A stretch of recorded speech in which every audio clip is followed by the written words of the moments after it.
well, you know, the Irish, for some reason, we love wakes. We like to see people when they're dead. That everyone could look in and see what they have. So there's always been speculation that they have some wild shit written down in there. Yeah, some wild stuff. I mean, they're investigating aliens, you know? Right. Ever wondered what dark secrets lie beyond the mysterious Vatican walls? No? Well, you're about to find out. From horrifying acts of abuse and strange disappearances to satanic references, this video will leave you shocked. And who better to lay down the facts than the one and only Joe Rogan? Number 1. 200 deaf boys. There's a reason why famous podcast host and commentator Joe Rogan is so vocal about the Vatican. Word is, he's aware of all the dirty things going on behind the walls. Just watch as he blasts Pope Benedict XVI for not removing a priest who molested nearly 200 deaf boys. You heard that right. 200 deaf boys molested by just one priest. And the worst part is how it wasn't just the Pope who was in on it. Rogan then went on to cite several credible sources, revealing yet another horrifying secret. Forget the Pope. Nearly every top-ranking official at the Vatican was aware of this heinous act and still failed to defrock a priest. You do know what that means, right? Let me lay it out for you. The Pope and the Vatican were busy protecting priests performing some of the most vile and disgusting acts ever. It just makes you wonder, what else are they hiding at the Vatican? Is there something else going on here? I mean, let's not forget that one episode when Joe pretty much called the Vatican a pedophile's cult booty. I'm not making this up, folks. That's what Rogan actually said. And how can we forget what he said about their strange burial ceremony? Of course, this isn't directly related to the Vatican, but it's still sort of a picture into all the out-of-this-world rituals and whatnot happening beyond the wall. Like how they left the former Pope's dead body on display for several days as it rotted and ended up turning yellow. That's messed up. In the same episode, Joe wandered yet again into uncharted territory and talked about the mysterious disappearance of the Vatican girl. Vatican reopens investigation. That's her, yeah. Emanuela 1983 she went missing. Orlandi. Dude, 40 years ago, yeah. They've gotten away with so much. Sketchy. They've gotten away with so much. So sketch. I mean, I know everybody wants to concentrate, and rightly so, on Epstein Island. Yeah. But how about the Vatican? How about just the entire... You could be a person who doesn't know how to read, and you know that priests fuck kids. Emanuela Orlandi, that was her name? She was the daughter of a Vatican employee and went missing nearly 40 years back with no trace of her disappearance. But according to Joe, this isn't just a regular case. There's something more sinister behind the scenes, and all evidence points directly back at the Vatican and its officials. And I really didn't want to discuss this, but Rogan slammed the Pope hard, saying perhaps one of the most controversial things ever. I'm gonna tone it down, because I obviously can't say what he said, but here's what he meant. Even people who can't read or write know what the Pope does to kids. Yeep, I don't think I need to elaborate or say anything further, because you get the message. But yeah, Joe was really brave for saying all this stuff on his podcast, because let's not forget, it's the biggest in the world, with millions of people tuning in from around the world. Let's just hope he doesn't find himself in hot waters after such controversial statements. Number 2, a long history of abuse. Joe ain't quite done yet, people. In another episode of the Joe Rogan Experience podcast, the UFC commentator once again called out the Vatican for housing abuse. While talking to a guest of his, he talked about how officials at the Vatican have a long history of abuse, with the majority of cases being swept under the rug. And the major reason behind that is the constant transfers. I talked about this before, remember? The guy at the top, aka the Pope, would often end up transferring bishops or priests in the spotlight for abuse or some other form of misconduct. And I don't mean one or two officials. No, sir. If what Joe is saying is correct, there are hundreds if not thousands of officials involved in the abuse of young children. But yeah, jumping back to what Joe initially said, how many? What number? Well, I did some snooping around, and what I found left me shocked to the core. Since 2004, the Vatican has defrocked 848 priests who've either abused or molested children. And that's not all. Wait till you hear this. That it, over the past decade, has defrocked 848 priests who raped or molested children and sanctioned another 2,572 with lesser penalties, providing the first ever breakdown of how it handled more than 3,400 cases of abuse reported to the Holy See since 2004. See, imagine that with any other business. Any other industry. I know. Self-help. 2,572 have been handed lesser penalties for abuse cases. And I gotta say, I'm starting to understand why Joe has so much beef. The more you hear about things, the more you start questioning what you really know about the Vatican. I mean, it took them decades to finally respond to and reveal the shocking abuse going on at the Vatican. What else are they hiding? 3,400 cases of abuse reported since 2004. That's super alarming, considering these are just the reported cases. And honestly speaking, the fact that Joe called the Vatican a pedophile's booty is starting to make a lot of sense now. But it's not like Rogan isn't aware of the waves he's creating. He knows he's going to get blasted for even bringing this up. And I'm going to keep it 100 with you. If it weren't for Joe, I'd never know about this. And just think about what he says when he talks about it being an industry problem. Carpenters, for example. You'd have an entire group of carpenters infamous for abuse and molesting children. That sounds bad, right? Now imagine this happening in Vatican City. Horrifying. The UFC commentator also drilled down how the church has pretty much dedicated everything to trying to cover up these crimes. Don't know what he's talking about? Well, that's what he was going on about when he said the Pope was relocating people. So, let me get this straight. Instead of punishing Vatican officials for their disgusting acts, the Pope was letting them off the hook by transferring them to someplace else so they wouldn't have to face consequences. That's probably the next worst thing you could do besides abusing children. Number 3, hidden knowledge, alien secrets, and Lucifer. Joe Rogan also believes there's a ton of classified information inside the Vatican that could pretty much change everything we know about our history, and that includes religion as well. Debates between the brightest minds ever to secrets of the universe, all hidden deep within the city. And the worst part is how a select few have access to it, while the general public is clueless as to what the Vatican archives truly hold. But among the hidden knowledge is something that's probably of great intrigue to all. Any guesses? Aliens? Yep.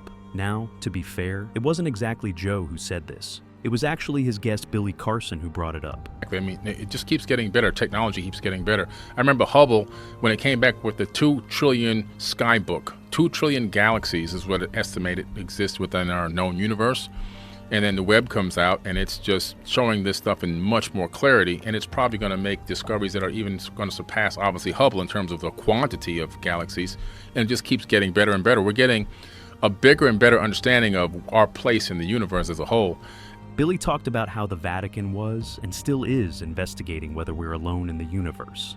I mean, is it just me, or does the Vatican have any reason to be searching for aliens? You know what I'm thinking? This probably has something to do with what Joe said about all that hidden knowledge within the city. Maybe all the officials know something we don't. Maybe they know where, when, and how to look. I'm not sure, but I do think it's something strange since the Vatican doesn't really have any reason to be searching for alien life. Oh, and did I tell you about Lucifer? And I don't mean the fallen angel. And then they built this telescope called Lucifer to look for alien life. That's not a good name. Yeah. You would think anybody who would know better. Right, the light bearers, that what Lucifer means, supposedly. I'm talking about a telescope built by the Vatican itself. They actually built a telescope named Lucifer that's going to be used to look deep in the cosmos for alien life. I don't know, guys, but something isn't adding up here. Either way, it's definitely got Joe all riled up, considering he's a huge fan of aliens and science. Number 4, dark secrets. Notice how Joe's podcast is the only place you're hearing about all of this? Well, that's probably because everyone else is just too afraid to talk about it.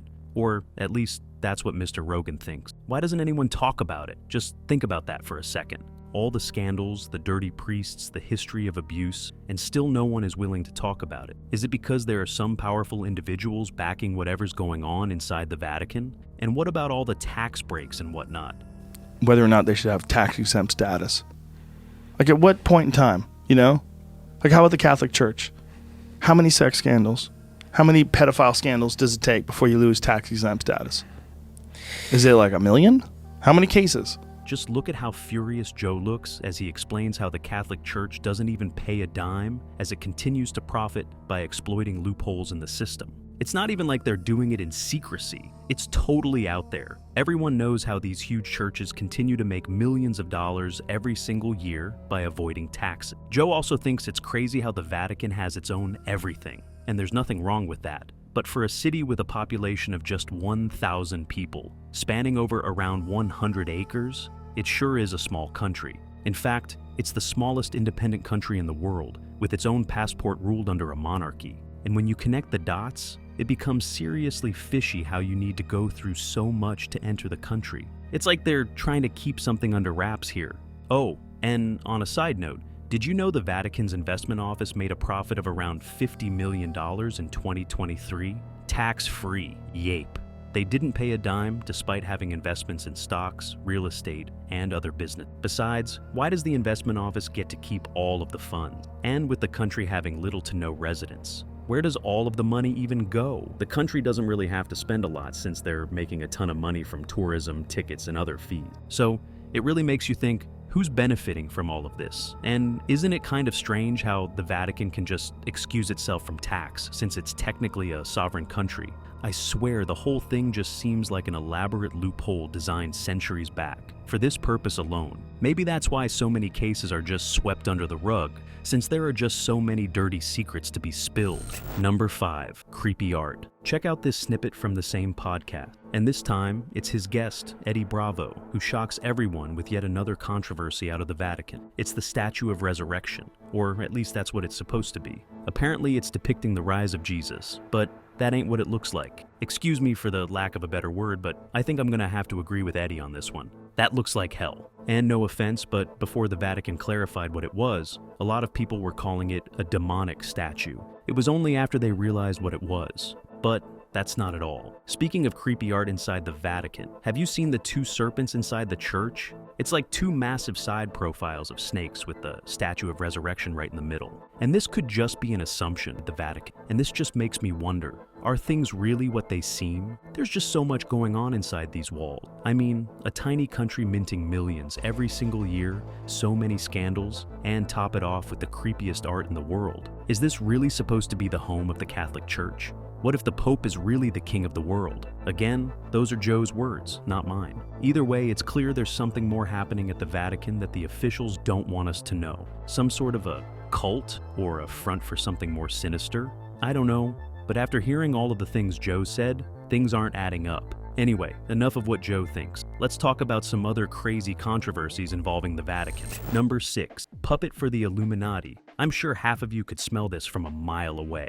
So, you know how I've been saying the Vatican isn't what it seems? Well, maybe that's because it's just a puppet for the Illuminati. Hold on, before you call me out, allow me to explain. Notice how the Vatican has an influence on nearly every country in the world, not to mention the crazy level of wealth in the mysterious country. Isn't it the perfect cover for such a powerful organization? According to certain research, some secret societies also existed in the Arab world. Some from a long time ago, like the Assassins and the Baktash. And it seems that they may have been an inspiration to some Western secret societies. And there are claims that some Arab Muslim great thinkers and figures were in one way or another linked to a secret society. Who knows? If not the Illuminati, it could just be a secret organization orchestrating global events from behind the scene. And the Vatican isn't just a country or a single state. It's a vast network of churches with strong diplomatic relations with nearly every country in the world. I don't know about you, but that sounds like a really convenient channel for covert operations to me. It also explains why the Vatican rarely shares its stance on any global issue. Perhaps it's pushing a different agenda. Number 7, collaboration with Nazi Germany. I'm sure some of you have heard of the infamous Pope Pius XV, or should I say Hitler's Pope. Believe it or not, Pope Pius XII was pontiff during World War II and as such had a great deal of contact with the Nazi leadership as well as the Allied leadership. He officially maintained a position of neutrality, being in the Vatican in the absolute heart of fascist Italy. But there's been great speculation over how much he did and did not appease the Nazis. there was actually a time back in history when the Vatican was being grilled for its involvement in World War II. Now, Pope Pius XV took the position of supreme neutrality. I mean, why wouldn't he? He's the head of the most powerful religious organization in the world. But was he really neutral? According to some Christian archives located outside of the Vatican, Pope Pius was actually a Nazi sympathizer. Word is, he provided top Nazi generals a route into Argentina. And I'm not even joking. Some of the evidence discovered is incriminating. You have absolute murderers writing to the Pope and his bishops, asking them to save their lives. But here's the interesting bit now. Some theorists believe that Pope Pius wasn't actually a sympathizer. In fact, he was just an expert at playing his cards. profiting from both sides and ultimately doing the Vatican a service. That could just be the case, but until more evidence is discovered, Pope Pius XV will always go down in history as Hitler's pope. Number 8, just an investment firm. Remember how the Vatican made $50 million in 2023? Well, what if I told you that's just the tip of the iceberg? Forget about the church pope or city being a puppet. What if they're doing exactly what they're supposed to be doing, making money? Did you know that the Vatican has over 5,000 commercial properties across the world? You heard that right, 5,000. 4,000 of these are in Italy, while the other 1,000 are in some of the most posh areas in the world. That's not all. The Vatican also dabbles in the world of investments. Yes, you heard that right. There's still a debate since some people think the Vatican owns over 30,000 properties with a diverse portfolio of restaurants, hotels, and other entertainment facilities. Oh, and remember how they're tax exempt? Going off on conservative estimates alone, the Vatican owns 5,000 properties and doesn't pay a single penny in tax money. This makes you think, is the Vatican even a country or a site for the Catholic Church? Or is it just an investment firm? Maybe all those donations made by anonymous donors are actually just investments being given to the Vatican to manage. And all the fancy artwork? Maybe that's a way of laundering money without raising suspicion. Number 9, satanic ritual. The Catholic Church is super serious about Satan. Every time someone is baptized, the pope, bishop, or priest makes sure to denounce the devil before being sworn into righteousness. And if it's a baby or an infant, they don't move forward until someone replies on their behalf. But isn't it strange how the Catholic Church is always battling controversies and scandals? I mean, they're literally baptizing people and fighting allegations all at the same time. And I'm not talking about the abuse allegations anymore. I'm talking about satanic ritual. Yape. Let me connect the dots for you. Billions of dollars in hidden wealth, creepy artwork resembling hell and Satan, and abuse. Lots of it. And to top it off, allegations of satanic rituals going on behind the scene. What's the need for a secretary here? It's just a church after all, right? The Word of God. But the fact that the church is so sneaky when it comes to their finances, hidden archives, and what really goes on behind the scenes just makes matters worse. And by the way, this isn't just a theory or anything. There are plenty of whistleblowers who have actually spoken out against top officials performing strange rituals behind closed doors. Number 10, the Black Pope. You know how the Pope only has one superior? God? That might not be the case. And this isn't a secret or anything. It's just been hidden from us in plain sight. There might just be one figure who has more power than the Pope. The Black Pope. Of course, on paper, the Pope has supreme authority, but more controversies have started surfacing, claiming that it's the Black Pope who has the real power. But who is the Black Pope? Like I said before, it isn't a secret or anything. The Black Pope is simply the head of the Jesuits. Spread by those who believe that the Catholic Church is evil. The Black Pope is not the Antichrist, although he is a controversial figure.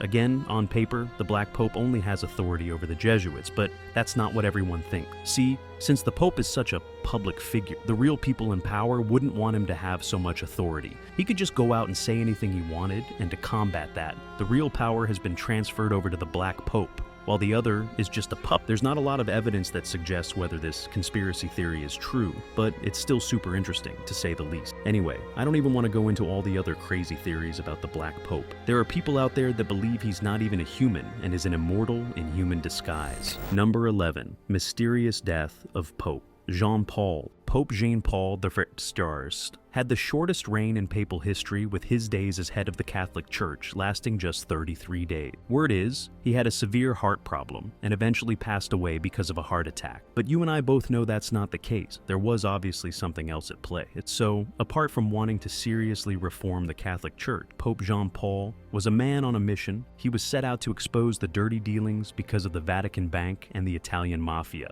Conspiracy theories around the death of John Paul I, Marcinkus was heavily implicated as being complicit in that crime. And because there was so much at stake here, the Pope was eventually murdered in cold blood. There are a lot of journalists who claim that there's no real evidence of the Pope being murdered, but want to hear the controversial bit. There's no evidence that Pope Jean-Paul I had a heart attack either. In fact, even the time and date of his death are disputed to this date. But the fact that a controversy like this exists means there was definitely something going on back then. Number 12, God's banker. So, where were we? The The Mafia and the Vatican, right? Let me tell you something even more interesting that's going to bend your mind. Roberto Calvi. I'm pretty sure that's a name you've never heard in your life. And there's a reason for that. Someone out there has worked tremendously hard to keep it that way. But why? Well, let me give you some context to start off. Who was Roberto Calvi? He was the head of a big bank in Italy, a bank that coincidentally handled the finances of both the Vatican and the Mafia. And one random evening, Roberto was found hanging by a rope underneath a bridge in London. It was ruled a suicide, but it was later revealed that he had bricks in his pocket, and it seemed the rope had been tugged by someone else as well. Was Roberto murdered because he knew too much about the Mafia's and the Vatican's secret relationship? Were they doing business? I don't know, but isn't it interesting how a pope and a prominent banker, both aware of the Vatican's finance, it's passed mysteriously?